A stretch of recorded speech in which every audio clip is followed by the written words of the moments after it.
فرماتے ہیں کہ میں ایک مرتبہ اس محفل میلاد میں حاضر ہوا. کہاں حاضر ہوا؟ یہ محفل ہو رہی تھی مکہ شریف میں، اور وہ بھی ربیع الاول کے مہینے میں 12ویں شب میں، عین پیارے آقا صلی اللہ تعالی علیہ وسلم کی جہاں ولادت ہوئی اسی گھر میں محفل ہو رہی تھی. 12ویں شب یعنی ربیع الاول شریف کی 12ویں شب ہے.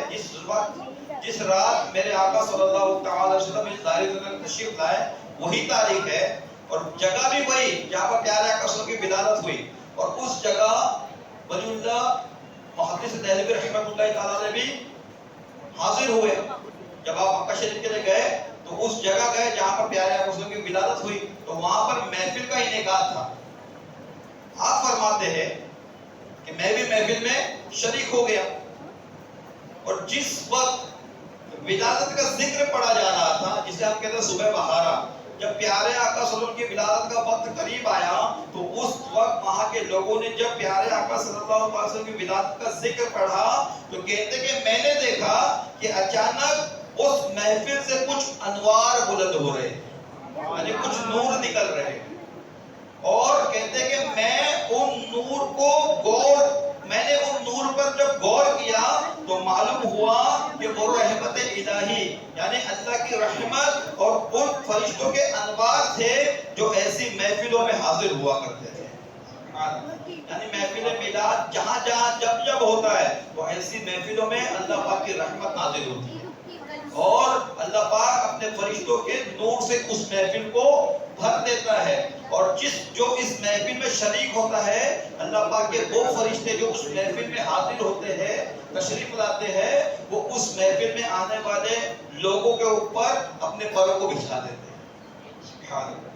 پیارے میرے اسلام بھائیو، آپ نے سنا کہ جشن عید میلاد النبی کی محفل میں رب کریم کی رحمتیں اترتی ہیں، انوار الہی چھما چھم برستے ہیں، رحمت کے فرشتے میلاد شریف کی محفلوں میں شریک ہوتے اور میلاد منانے والوں کو اپنے نورانی پروں سے ڈھانپ دیتے ہیں. میلاد شریف منانے والوں سے رب کریم خود خوش ہوتا ہے. سبحان اللہ. یعنی میلاد منایا جا رہا پیارے آقا صلی اللہ تعالی وسلم کا، اور رب تعالیٰ اس میلاد منانے والے سے خوش ہو رہا ہے، اور ان پر اپنے انعامات اور اکرامات کی بارش بھی برسا رہا ہے. یقیناً میلاد شریف منانا، ماہ میلاد میں اپنے گھروں، اپنی گلیوں کو، اپنے محلوں کو، بلکہ اپنی گاڑیوں کو مدنی پرچموں سے، جگمگاتے بلبوں سے، رنگ برنگی لائٹوں سے سجانا، ربیع الاول کا چاند نظر آتے ہی نیک اعمال اور درود پاک کی کثرت کرنا، میلاد شریف کی محافل سجانا اور ان میں شرکت کرنا، یہ اجر و ثواب کا سبب اور مغفرت کے حصول کا ذریعہ ہے. محفلیں کرنا، گھر سجانا، محلوں کو سجانا، گلیوں کو سجانا، اپنی گاڑیوں کو سجانا، یہ کیا ہے؟ بہت بڑا اجر و ثواب ہے اس میں، اور مغفرت کی حصول کا ذریعہ بھی ہے. تو نیت کرتے ہیں کہ چاند نظر آنے سے پہلے اپنی گلیوں کو بھی سجا دیں گے، اپنی بلڈنگوں میں رہتے تو بلڈنگوں کو سجا دیں گے، اگر اللہ نے نوازا ہے تو کم از کم نہیں تو اپنے گھر کو تو سجا ہی دیں گے انشاءاللہ. گاڑی اللہ نے نوازا تو گاڑیوں کو بھی سجا دیں گے، گاڑی کو سجانے سے مراد اس پہ پرچم وغیرہ جو آتے ہیں یہ لگا دیں گے. ہمیں چاہیے کہ جب بھی سنتوں بھرے اجتماعات میں حاضری یا مدنی مذاکرے دیکھنے کی سننے کی سعادت ملے تو با ادب انداز میں توجہ کے ساتھ سنیے، توجہ کے ساتھ سننے کی عادت بنائیے. پیارے میرے اسلام بھائیو، اللہ پاک 12-26 سورۃ الفتح کی آیت نمبر 9 میں ارشاد فرماتا ہے، جس کا ترجمہ کنز العرفان ہے، اور رسول کی تعظیم و توقیر کرو. جو قرآن مجید میں رب تعالیٰ ارشاد فرما رہا ہے، یہ نہیں فرما رہا کہ میری تعظیم و توقیر کرو، کیا فرما رہا ہے؟ رسول کی تعظیم اور توقیر کرو، یعنی کہ عزت کرو. اب اس کی تفسیر میں تفسیر سراج الجنان میں لکھا ہوا ہے، تفسیر سراج الجنان میں اس آیت کریمہ کے تحت یہ لکھا ہوا ہے کہ یہاں معلوم ہوا کہ اللہ پاک کی بارگاہ میں حضور پر نور صلی اللہ تعالی علیہ وسلم کی تعظیم اور توقیر یہ انتہائی مطلوب اور بے انتہا اہمیت کی حامل ہے. اللہ پاک کی بارگاہ میں پیارے آقا صلی اللہ علیہ وسلم کا وہ مرتبہ ہے کہ اللہ پاک خود ارشاد فرما رہا ہے کہ میرے رسول کی تعظیم کرو توقیر کرو، یعنی ان کی عزت کرو. کیوں؟ کیونکہ یہاں اللہ پاک نے اپنی تسبیح یعنی پاکی پر اپنے حبیب صلی اللہ تعالی علیہ وسلم کی تعظیم و توقیر کو مقدم فرما دیا. اب جو لوگ ایمان لائے اور ایمان لانے کے بعد آپ صلی اللہ تعالی علیہ وسلم کی تعظیم کرتے ہیں، سنیں قرآن مجید میں اس کا ذکر آیا ہے کہ جو لوگ ایمان لائے اور ایمان لانے کے بعد اپنے حبیب صلی اللہ تعالی علیہ وسلم کی تعظیم کرتے ہیں، ان کے کامیاب ہونے اور بامراد ہونے میں اب کوئی شک نہیں. یعنی اللہ کے حبیب صلی اللہ تعالی علیہ وسلم کی تعظیم کرنا ہے. کب؟ جس نے ایمان لایا اب اس کے لیے حکم ہے کہ وہ اپنے حبیب صلی اللہ تعالی وسلم کی تعظیم بھی کرے اور عزت بھی کرے. تو اس کا فائدہ یہ ہوگا کہ اسے کامیابی ہی ملے گی اور اس کی جو بھی مرادیں ہوگی اللہ کریم تمام مرادوں کو قبول بھی فرما دے. قرآن مجید میں اس کا ذکر آیا پارہ 9 سورہ الاعراف آیت نمبر 157. ترجمہ کنز العرفان ہے. تو وہ لوگ جو اس نبی پر ایمان لائے اور اس کی تعظیم کرے اور اس کی مدد کرے اور اس نور کے پیروی کرے جو اس کے ساتھ نازل کیا گیا، تو وہی لوگ فلاح یعنی کامیابی پانے والے ہیں.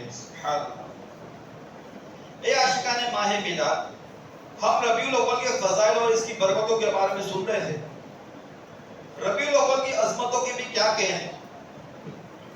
اسے کائنات کی سب سے زیادہ عظمت و شان والی ہستی یعنی پیارے نبی صلی اللہ تعالی علیہ وسلم سے خاص نسبت حاصل ہوئی. اسی نسبت نے اس مہینے کی شان و عظمت کو 4 چاند لگا دیا اور اس کی 12ویں رات کو نورانی بنا دیا. کیوں؟ کیونکہ اس مہینے میں رب کریم کی سب سے بڑی رحمت، جسے اللہ پاک نے اپنی سب سے بڑی رحمت قرار دے دیا، اللہ پاک کی سب سے بڑی رحمت ہم گنہگاروں کو نصیب ہوئی. اور تو اور اللہ پاک نے اپنے محبوب کو اس امت کے حوالے کر دیا. اللہ پاک نے اپنے محبوب کو آپ کو مجھے عطا فرما دیا.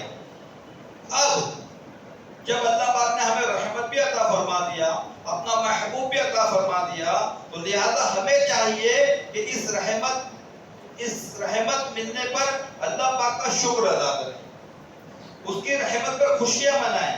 کیوں؟ کیونکہ رحمت الہی ملنے پر خوشی منانے کا حکم تو اللہ کریم نے خود قرآن مجید میں ارشاد فرمایا. پارہ 11 سورہ یونس کی آیت نمبر 58 میں 58 میں رب تعالیٰ ارشاد فرماتا ہے، جس کا ترجمہ کنز العرفان ہے، کہ تم فرماؤ کہ اللہ کے فضل اور اس کی رحمت پر ہی خوشی منانی چاہیے. اللہ تعالیٰ قرآن مجید میں ارشاد فرما رہا ہے کہ اے محبوب تم فرماؤ کہ اللہ کے فضل اور اس کی رحمت پر ہی خوشی منانی چاہیے، یہ اس سے بہتر ہے جو وہ جمع کرتے ہیں. مشہور مفسر قرآن حضرت مفتی احمد یار خان نعیمی رحمۃ اللہ تعالی علیہ اس آیت مبارکہ کے تحت ارشاد فرماتے ہیں کہ اے محبوب، لوگوں کو یہ خوشخبری دے کر یہ حکم بھی دے دو، پہلے تو خوشخبری بھی سنا دو اور ساتھ ہی ساتھ یہ حکم بھی دے دو کہ اللہ پاک کے فضل اور اس کی رحمت ملنے پر خوب خوشیاں مناؤ. جب جو اللہ کا فضل ملے اور جب جو اللہ کی رحمتیں ملے، اس پر خوب خوشیاں مناؤ. یہ تو اللہ پاک قرآن مجید میں ارشاد فرما رہے ہیں. اب ہوتا ہے کہ عمومی خوشی جو ہوتی ہے نا، عمومی خوشی جو ہوتی ہے یعنی عوام کی جو خوشی ہوتی ہے، اس پر تو کوئی روک ٹوک ہی نہیں ہے. جب چاہے وہ اپنی خوشی منا سکتا ہے، جب چاہے وہ اپنی خوشی منا سکتا ہے، مگر خصوصی خوشی یعنی ان تاریخوں میں جن میں نعمتیں ملی، جس میں اللہ پاک کا فضل ملا، جس تاریخ کو اللہ پاک کی رحمت ملی، اس پر تو اللہ پاک خود ارشاد فرما رہا ہے کہ جب تمہیں اللہ کا فضل ملے، اللہ کی رحمت ملے، اس دن تو آپ خوشیاں مناؤ. یعنی رمضان میں اللہ پاک کا فضل ہوا. کیا فضل ہوا؟ کہ اللہ پاک نے قرآن مجید نازل فرمایا اور وہ اس امت کو دے دیا. تو ہمیں اللہ پاک کا فضل کیا ملا؟ قرآن مجید، یعنی جب قرآن مجید نازل ہوا تب بھی خوشی منانے کا حکم ارشاد فرمایا گیا، اور جب رحمت نازل ہوئی یعنی 12ویں شریف کو ربیع الاول کی 12 تاریخ کو پیارے آقا صلی اللہ تعالی علیہ وسلم رحمت بن کر جب اس ظاہری دنیا میں تشریف لائے تو اس دن بھی اور اس شب بھی ہمیں خوشیاں منانے کی قرآن مجید نے حکم ارشاد فرمایا۔ یہ فضل و رحمت یا ان کی خوشی منانا تمہارے دنیاوی جمع کے، یعنی اسی قرآن مجید کے جو آگے کا حصے میں رب تعالیٰ ارشاد فرما رہا ہے کہ جب جب اللہ کا فضل ملے، اللہ کی رحمت ملے تو خوشیاں مناؤ، یہ تم نے جو جمع کیا اس سے بہتر ہے۔ اب تم نے کیا جمع کیا؟ دنیا میں آئے مال و متاع جمع کیا، جائیداد جمع کی، فیکٹریاں بنا لی، گھر بنا لیے، محل بنا لیے، گھوڑے گاڑی مویشی وغیرہ پال دیے، کھیتی باڑی وغیرہ کر دیے، یہ سب تم نے جمع کر دیا، لیکن اس سے بہتر وہ ہے کہ جو اللہ پاک نے تمہیں رحمت دی، تم اس پہ خوشیاں مناؤ۔ اللہ نے مال دیا، اس پہ خوشیاں مت مناؤ، اللہ نے گھر دیا، اس پہ خوشیاں مت مناؤ، یہ اس سے بہتر ہے کہ جو اللہ نے تمہیں رحمت اور فضل دیا اس پر خوشیاں مناؤ، یہ اس سے بہتر ہے۔ کیوں؟ کیونکہ جو تم کو اللہ نے مال دیا ہے، دولت دی ہے، گھر دیا ہے، اولاد دی ہے، کھیتی باڑی دی ہے، یہ سب جو ہے نا وقتی طور پر دائمی نہیں ہے، یہ آج ہے کل چلا جائے گا، آج ہے کل فنا ہو جائے گا، لیکن اللہ پاک نے جو تمہیں رحمت عطا فرمائی ہے یہ وقتی نہیں بلکہ دائمی یعنی ہمیشہ رہنے والی ہے، اور صرف دنیا میں نہیں بلکہ دین اور دنیا دونوں جگہ کام آنے والی ہے۔ تمہارا مال اور تمہاری دولت صرف دنیا میں کام آئے گی، اس کا آخرت میں کوئی فائدہ نہیں، لیکن جو اللہ پاک نے جو تمہیں رحمت عطا فرمائی، قرآن مجید عطا فرمایا، اپنا محبوب عطا فرمایا، یہ تم کو دین میں بھی کام آئیں گے، دنیا میں بھی کام آئیں گے، اور یہ جسمانی نہیں بلکہ دینی اور روحانی بھی ہے، اور یہ تمہارا مال تم کو برباد کر سکتا ہے، تمہاری اولاد تم کو برباد کر سکتی ہے، مگر اللہ پاک کا جو فضل ہوا اور جو رحمت ہوئی یہ بربادی کی طرف نہیں بلکہ اس پر ثواب ہی ثواب ملے گا انشاءاللہ۔ یار اس میں بھائیو معلوم ہوا کہ ماہ ربیع الاول اور بالخصوص اس مبارک مہینے کی 12ویں تاریخ یہ بڑی عظمت و برکت والی ہے۔ کیوں؟ کیونکہ اسی 12ویں تاریخ کو شرک و ظلمت کی ساری اندھیریاں ختم ہو گئی۔ میرے آقا صلی اللہ تعالی وسلم کی ولادت سے پہلے جگہ جگہ شرک ہو رہے تھے، بتوں کی پوجا کی جا رہی تھی، عورتوں پر ظلم اٹھایا جا رہا تھا، لیکن جیسے میرے آقا صلی اللہ تعالی وسلم کی ولادت ہوئی اس ولادت کے فوراً ہی ساتھ شرک و ظلمت کی ساری اندھیریاں ختم ہو گئی، ہر طرف روشنی ہی روشنی ہو گئی، خوشی کا سما چھا گیا، بلکہ حضرت جبریل امین علیہ السلام نے کعبے کی چھت پر جھنڈا لگایا۔ ایران کا بادشاہ جس کا محل تھا، محل کا نام تھا کسرا، کسرا کے محل پر زلزلہ آ گیا، بلکہ ایک روایت میں ملتا ہے کہ کسرا کا جو محل تھا اس کے 14 کنکرے یعنی 14 پلر جو تھے یہ زلزلے میں تہس یعنی گر پڑے، اور جو 1000 سال سے جلنے والا آتش کدا یعنی وہ مقام جہاں پر ہر وقت آگ ہی آگ جلتی تھی اور لوگ اس کی پوجا کیا کرتے تھے، میرے آقا صلی اللہ تعالی وسلم کی ولادت ہوتے ہی وہ 1000 پرانی آگ فوراً بجھ گئی۔ اللہ پاک کے حکم سے آسمان اور جنت کے دروازے کھول دیے گئے، شیطان کا منہ کالا ہو گیا، عاشقان رسول کے لیے عیدوں کی عید آ گئی، اور جو شب قدر سے بھی افضل ترین ہے۔ مشہور محدث حضرت شیخ عبدالحق محدث دہلوی رحمۃ اللہ تعالی علیہ فرماتے ہیں کہ بے شک رسول انور صلی اللہ تعالی وسلم کی ولادت کی رات یعنی جس رات آپ کی ولادت ہوئی یہ شب قدر سے بھی افضل ہے۔ کیوں؟ کیونکہ ولادت کی رات سرکار مدینہ صلی اللہ تعالی علیہ وسلم کے دنیا میں تشریف لانے کی رات ہے۔ اگر میرے آقا صلی اللہ تعالی علیہ وسلم اس ظاہری دنیا میں تشریف ہی نہیں لاتے تو شب قدر بھی نہیں ہوتی۔ تو میرے آقا صلی اللہ تعالی علیہ وسلم جس شب تشریف لائے، جس شب آپ کی ولادت ہوئی، یہ رات افضل ہوئی شب قدر سے بھی، جبکہ شب قدر سرکار مدینہ صلی اللہ تعالی علیہ وسلم کو عطا کردہ رات ہے۔ تو جو رات رسول اکرم صلی اللہ تعالی علیہ علیہ وسلم کی ذات پاک کے ظاہر ہونے کی وجہ سے شرف والی ہوئی، وہ اس رات سے زیادہ شرف و عزت والی ہے جو فرشتوں کے اترنے کے سبب شرف والی ہوئی۔ اے عاشقان رسول، ہمیں چاہیے کہ شریعت کے دائرے میں رہتے ہوئے خصوصی اہتمام کے ساتھ اس دن 12ویں شریف اور بالخصوص پورے ربیع الاول کو ہی نیک اعمال میں گزاریں۔ شروع کے 12 دن تو نیک اعمال میں گزار نہیں ہے، بلکہ یہ نیت کر لے کہ جیسے ہی چاند نظر آئے، بلکہ ابھی سے نیت کر لے کہ اب سے ہماری زندگی کا ہر ایک سیکنڈ، ہر ایک منٹ جو بھی اللہ پاک نے بقیہ زندگی نوازی ہے، اس کو نیک اعمال کرتے ہوئے گزاریں گے انشاءاللہ۔ اس ماہ مقدس میں فرض نمازوں کے ساتھ ساتھ نفل نمازوں کا بھی اہتمام کرنا ہے۔ فرض نمازوں کے ساتھ ساتھ نماز تہجد کا بھی انتظام کرنا ہے۔ اشراق اور چاش کے نوافل کا بھی اہتمام کرنا ہے۔ نماز اوابین بھی پڑھنی ہے۔ زیادہ سے زیادہ تلاوت قرآن کرنا ہے۔ خوب صدقہ و خیرات کرنا ہے۔ مسلمانوں کو نیکی کی دعوت دینا ہے، انہیں گناہوں سے بچانے کی کوشش کرنا ہے، اور خود بھی نیک کام کرنا ہے، اور خود بھی گناہوں سے بچنے کی کوشش کرنا ہے۔ مدنی قافلوں میں نہ صرف خود سفر کرے بلکہ دوسرے اسلام بھائیوں کو بھی لے کر خود جائے۔ دعوت اسلامی کے ہفتہ وار اجتماع میں شرکت اور ربیع الاول شریف کے ابتدائی 12 دنوں میں ہونے والے مدنی مذاکرے دیکھنے سننے کی بھی کوشش کریں گے انشاءاللہ۔ پیارے اسلام بھائیوں، یقیناً ہماری سانسوں کا کوئی بھروسہ نہیں۔ آج یہ چل رہی ہے، ہو سکتا ہے کچھ دیر کے بعد یہ سانس بند ہو جائے، نہ جانے کب یہ سانسیں اور اس کے ساتھ ہی ہمارے جو اعمال ہم کر رہے ہیں اس کا سلسلہ رک جائے۔ ہمیں نیکیوں کا کوئی موقع ہاتھ سے نہیں جانے دینا چاہیے۔ اللہ کریم کے فضل و کرم سے زندگی میں ایک بار پھر ربیع الاول کا مبارک مہینہ ہمیں دیکھنا نصیب ہوگا، اللہ کرے کہ نصیب ہو جائے۔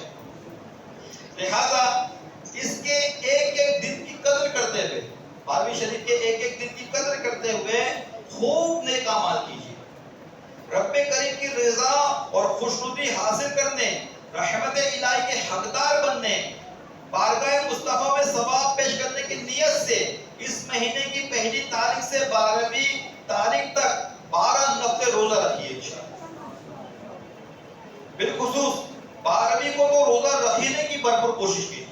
یعنی اگر شروع کے 12 دن نہیں بھی رکھتے ہیں، پورا مہینہ کسی وجہ سے نہیں بھی رکھتے ہیں، تو 12ویں شریف کا تو روزہ رکھیں گے انشاءاللہ۔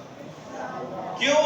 کیونکہ ہمارے پیارے پیارے آقا مدینے والے مصطفیٰ صلی اللہ علیہ وسلم ہر پیر شریف کو روزہ رکھ کر اپنا یوم ولادت منایا کرتے تھے۔ میرے آقا صلی اللہ علیہ وسلم خود پیر شریف کا روزہ رکھتے تھے۔ جب آپ سے پوچھا گیا کہ یا رسول اللہ صلی اللہ علیہ وسلم آپ یہ پیر شریف کا روزہ کیوں رکھتے ہیں، تو آپ نے ارشاد فرمایا کہ میں اسی دن میری پیدائش ہوئی اور اسی روز مجھ پر پہلی وحی بھی نازل ہوئی، تو اسی لیے میں اس دن کا روزہ رکھ کر اپنی ولادت مناتا ہوں۔ اے عاشقان رسول، یقیناً ایک سچے عاشق رسول کی پہچان یہ ہوتی ہے کہ وہ دنیا کی محبت سے پیچھا چھڑا کر اپنی زندگی کے ہر معاملے میں اطاعت رسول کو اوڑھنا اور بچھونا بنا دیتا ہے۔ اس کی ایک بہترین مثال امیر اہل سنت حضرت علامہ مولانا محمد الیاس ستار قادری دامت برکاتہم العالیہ کی ذات مبارکہ بھی ہے۔ یعنی میرے پیر و مرشد حضرت علامہ مولانا ابو بلال محمد الیاس ستار قادری دامت برکاتہم العالیہ، یہ ایک بہترین مثال سچے عاشق ہوگی۔ آپ دامت برکاتہم العالیہ یعنی امیر اہل سنت 12ویں شریف اور بالخصوص ہر پیر شریف کو روزہ رکھتے اور اپنے مریدوں اور چاہنے والوں کو بھی ہر پیر شریف کا روزہ رکھنے کی بھرپور ترغیب دلاتے ہیں۔ بلکہ دعوت اسلامی کے مدنی ماحول میں یہ یوں کہنے کی رواج بن چکا ہے کہ ہر پیر شریف کا روزہ رکھا جاتا ہے۔ ہمارے جتنے جامعات ہیں، جتنے مدارس المدینہ چلتے ہیں، جتنے مدارس چلتے ہیں، اس میں بھی نظام ہوتا ہے کہ جو جامعہ میں پڑھنے والے بچے ہیں، ان کے اساتذہ بھی یعنی استاد صاحب بھی اور جو بچے ہیں، یہ ہر پیر شریف کا روزہ بھی رکھتے ہیں، اور پیر شریف کو افطار سے کچھ دیر پہلے عصر کے بعد ان کے درمیان مناجات کا بھی سلسلہ ہوتا ہے کہ روز رو کے دعائیں بھی کرتے ہیں اور افطار بھی کرتے ہیں. یہ امیر رسول نے پہلے خود اپنی ذات پر آپ نے خود پہلے روزہ رکھا، پھر اپنے مریدوں کو اور اپنے چاہنے والوں کو اس کی ترغیب دی ہے. اور آج دنیا بھر میں پیر شریف کے روزے رکھنے کی تعداد یہ بڑھتی چلی جا رہی ہے. تو نیت کیجیے گا کہ اس سے ممکن ہے وہ بھی ہر پیر شریف کو روزہ رکھنے کی اپنی عادت بنا لے انشاءاللہ. لہذا ہمیں چاہیے کہ یاد مصطفیٰ میں نہ صرف خود بلکہ اپنے گھر والوں کو، یاد مصطفیٰ میں نہ صرف خود بلکہ اپنے دوستوں کو، یاد مصطفیٰ میں نہ صرف خود بلکہ اپنے رشتہ داروں کو بھی 12ویں شریف کا روزہ رکھنے کی دعوت دے کر اپنے رب کریم کی اس عظیم نعمت کا شکر ادا کریں گے انشاءاللہ، اور بارگاہ مصطفیٰ میں ثواب بھی پیش کر کے دنیا اور آخرت کی برکتوں کے حقدار بھی بنیں گے انشاءاللہ.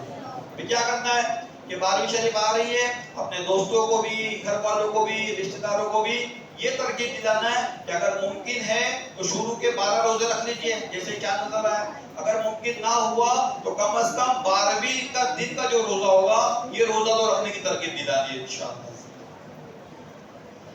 میرے اسلام بھائیو، اللہ پاک کے آخری نبی مکرم محمد مصطفیٰ صلی اللہ تعالی علیہ وسلم کی محبت یہ ہمارے ایمان کی بنیاد ہے.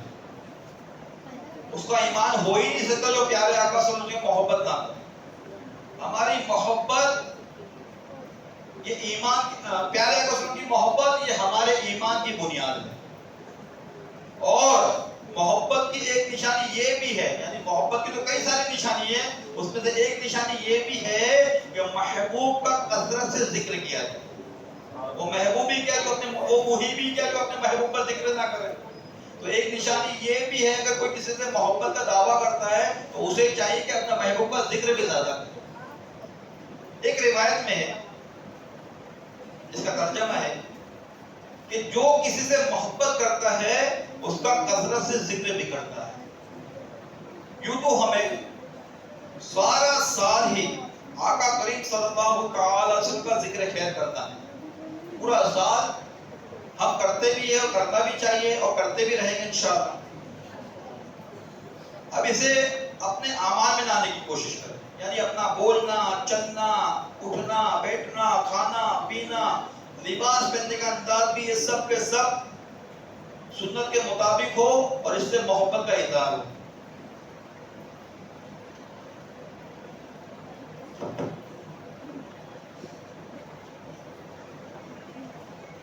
یعنی اپنی بول چال اور کردار کے ذریعے آپ صلی اللہ تعالی وسلم سے محبت کا اظہار کرنا چاہیے. لیکن بالخصوص یہ سلسلہ ربیع الاول کے مقدس دنوں میں مزید بڑھ جانا چاہیے. اس ذکر کا ایک بہترین ذریعہ نبی اکرم صلی اللہ تعالی وسلم پر درود پاک پڑھنا بھی ہے. بہترین ذکر تو یہی ہے کہ جب موقع ملے چلتے پھرتے اٹھتے بیٹھتے پاک صاف جگہ پر ہو، اور اگر وضو کی حالت میں تو اور بہتر. موقع ملے تو پیارے آقا صلی اللہ تعالی وسلم کی بارگاہ میں درود پاک پڑھتے رہنا چاہیے. کیوں؟ کیونکہ درود پاک پڑھنے کی بے شمار فضائل و برکات ہیں. جی ہاں، درود پاک کی برکت سے دلوں کی صفائی اور رزق میں برکت ہوتی ہے. درود پاک پڑھنے سے پل صراط پر آسانی نصیب ہوگی. درود شریف پڑھنے سے آقا کریم صلی اللہ تعالی وسلم کی شفاعت نصیب ہوگی. لہذا ہمیں چاہیے کہ اس بابرکت مہینے میں زیادہ سے زیادہ درود پاک پڑھیں. پیارے اسلام بھائیو، ہم ماہ ربیع الاول میں کیے جانے والے نیک اعمال کے بارے میں سن رہے تھے. ربیع الاول میں اللہ پاک اور اس کے محبوب صلی اللہ تعالی علیہ وسلم کا قرب پانے والا عمل کریں. یعنی ایسا عمل کرے جس سے میرا رب بھی راضی ہو جائے، اس کے محبوب بھی راضی ہو جائے، اور اللہ پاک کا بھی اور اس کے حبیب کا بھی قرب نصیب ہو جائے. اس کا بہترین ذریعہ یہ نوافل کی کثرت کرنا ہے. اسی لیے ہمارے بزرگان دین رحمت اللہ تعالی علیہ مجمعین بھی فرائض و واجبات کے ساتھ ساتھ نوافل کی کثرت کیا کرتے تھے. حضرت شیخ عبدالحق محدث دہلوی رحمت اللہ تعالی علیہ فرماتے ہیں، اللہ کے ولی ہے، فرما رہے ہیں کہ نبی کریم صلی اللہ تعالی علیہ وسلم کی ولادت کی رات، اے جشن ولادت منانے والوں سنو تمہارے لیے خوشخبری ہے. شیخ عبدالحق محدث دہلوی رحمت اللہ تعالی علیہ فرما رہے ہیں کہ نبی کریم صلی اللہ ولادت کی رات خوشی منانے والوں کو اس نیکی کا بدلہ یہ ملے گا کہ اللہ کریم انہیں اپنے فضل و کرم سے جنت النعیم میں داخل فرما دے گا۔ مسلمان ہمیشہ سے محفل میلاد کا اہتمام کرتے ہیں، ولادت کی خوشی میں دھومے بھی مچاتے ہیں، ولادت کی خوشی میں دعوتیں بھی دیتے ہیں، کھانے بھی پکواتے ہیں اور خوب صدقہ و خیرات بھی کرتے آئے ہیں، خوب خوشی کا اظہار کرتے ہیں اور دل کھول کر خرچ بھی کرتے ہیں۔ آپ صلی اللہ تعالی وسلم کی ولادت پاک کا ذکر کا اہتمام کرتے ہیں اور ان تمام نیک اور اچھے اعمال کی برکت سے ان لوگوں پر اللہ کریم کی رحمتیں اترتی ہیں۔ لہذا ہمیں بھی چاہیے کہ شریعت کے دائرے میں رہتے ہوئے خصوصیت کے ساتھ خوشی خوشی اس مبارک مہینے کو نیکیوں میں گزاریں گے انشاءاللہ۔ اس میں اجتماعی میلاد کا اہتمام کریں گے، ہاتھوں میں مدنی پرچم اٹھائے جلوس میلاد میں بھی جائیں گے، اس دن خوب صدقہ و خیرات کی عادت بنائیے، انشاءاللہ العزیز اس کی خوب خوب برکتیں پائیں گے انشاءاللہ۔ اچھا، یہاں پر ایک چیز میں نے بھی پڑھا کہ شریعت کے دائرے میں رہ کے کرتے ہیں۔ اب جو ہمارے جلوس روڈ پر نکلتے ہیں، آپ اس کا خود دیکھتے ہو کہ کیسا نکلتا ہے، ڈی جے کے ساتھ جلوس نہیں نکالتا ہے، ڈی جے پہ میوزک بھی بج رہی ہے اور وہ تماشے بھی ہو رہے ہیں، اسلامی بہنیں بھی شرکت کر رہی ہے، وہ دھوم دھڑاکے ہو رہے ہیں، ہمارے نوجوان رومال نکال کے ڈانس کر رہے ہیں، ویڈیو بن رہی ہے، شیئر ہو رہی ہے، تو ایسا جشن میلاد نہیں بنا۔ جشن میلاد بالکل سادگی کے ساتھ، ممکن ہوا جلوس میں شریک ہو تو اس انداز میں ہو کہ آپ کی نگاہ بالکل نیچے ہو، ادب کے دائرے میں رہتے ہوئے سر پر امامہ سجا ہو، کرتا پائجامہ پہنے ہو، نگاہیں نیچی کیے ہوئے نعت خان نعت پڑھتے ہوئے جا رہا ہے، آپ کو اگر وہ نعت کا اشارہ ہے تو آپ بھی اسے گنگناتے چلے، نیچے دیکھیں یہاں وہاں نہ دیکھیں، کون کیا کر رہا ہے کون کیا نہیں کر رہا ہے، اس سے ہمیں مطلب نہیں۔ ہم جشن ولادت میں منانے آئے ہیں، جلوس میں شریک ہونے آئے ہیں، تو اس انداز میں ہو کہ دیکھنے والا اس ادا کو پسند کر لے اور کہے کہ مسلمان ایسا ہو، جس کا میلاد منا رہے ہیں، جب جس کا میلاد جو منا رہا ہے وہ ایسا ہے تو جس کا میلاد منایا ہے وہ کیسے ہو۔ لوگ اس سے کچھ علم حاصل کرے، آپ کے کردار سے غیر مسلمان اگر کوئی دیکھے تو آپ کے کردار سے وہ مسلمان ہو جائے، ایسا اپنا اختیار کیجئے گا کہ جو بتایا گیا کہ مدنی پرچم ہاتھ میں ہو، جلوس میلاد میں ہو، اور ہو سکے تو خوب صدقہ و خیرات کرتے ہوئے جشن میلاد منائیں گے انشاءاللہ۔